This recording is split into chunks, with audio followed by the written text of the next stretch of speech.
बाढ़ और लॉकडाउन की मार झेल रहे नाविकों के लिए खेवनहार बने फिल्म अभिनेता सोनू सूद अचानक बनारसियों के निशाने पर आ गए हैं। सोनू सूद का यूं नाविकों की मदद करना बनारस के लोगों को रास नहीं आ रहा है। सोनू सूद की मदद को लोगों ने पब्लिसिटी स्टंट बताते हुए ऐसा ना करने की अपील की है। बीजेपी के काशी प्रांत के उपाध्यक्ष धर्मेंद्र सिंह के मुताबिक सोनू सूद का किसी तरह का विरोध नहीं है, लेकिन उन्होंने जिस तरीके से सोशल मीडिया पर मदद का ढिंडोरा पीटा है, ये बनारस का उपहास उड़ाने की तरह है। वहाँ श्री काशी विद्युत परिषद के सदस्य राम नारायण द्विवेदी ने कहा कि मदद करें, लेकिन मदद का बखान न करें। हम तैयार हैं, अगर किसी को भोजन चाहिए तो हमसे संपर्क करें, हम देंगे, कोई बाहरी नहीं। चाइनीज मांझे के इस्तेमाल से खफा समाजवादी पार्टी के कार्यकर्ताओं ने अब जिला प्रशासन के खिलाफ मोर्चा खोल दिया है।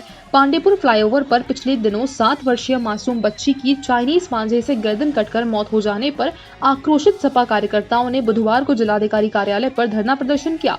नाराज सपाइयों ने चाइनीज मांझा बेचने वालों के खिलाफ कार्रवाई करने के लिए एसीएम फोर्स शुभांगी शुक्ला को ज्ञापन सौंपा। सपा नेता संदीप मिश्रा ने कहा कि पिछले दिन पूर्व 7 वर्ष की मासूम बच्ची कृतिका चाइनीज मांझा का शिकार हो गई है और अपनी जान भी गंवा चुकी है। इसी तरह हर साल प्रतिबंधित मांझा बिकने के कारण जिले में कई हादसे होते रहते हैं, लेकिन सरकार और पुलिस प्रशासन इस पर कोई रोक नहीं लगा रही है।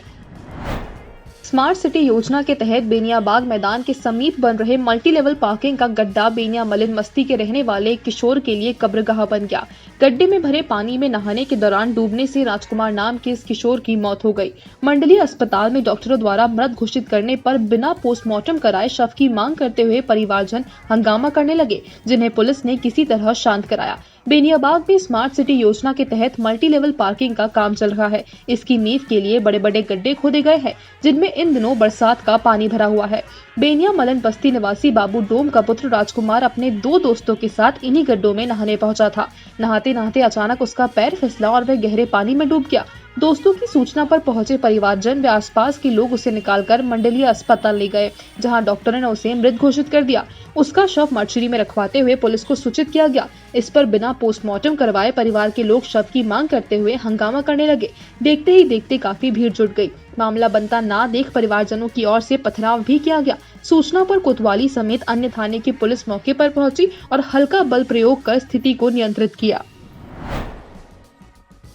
गंगा का जलस्तर लगातार बढ़ रहा है। बनारस में गंगा का पानी गलियों में प्रवेश करने लगा है। इसकी वजह से मणिकर्णिका घाट पर शवों का दाह स्थल और ऊपर गलियों के पास कर दिया गया है, जबकि हरिश्चंद्र घाट पर भी अमूनन ऐसे ही हालात है। जबकि बनारस में निचले स्थानों की कॉलोनियों में जहां बीते वर्षों में बाढ़ का पानी प्रवेश करता रहा है, वहां के लोग अब सुरक्षित स्थलों की ओर निगाहें करने लगे हैं।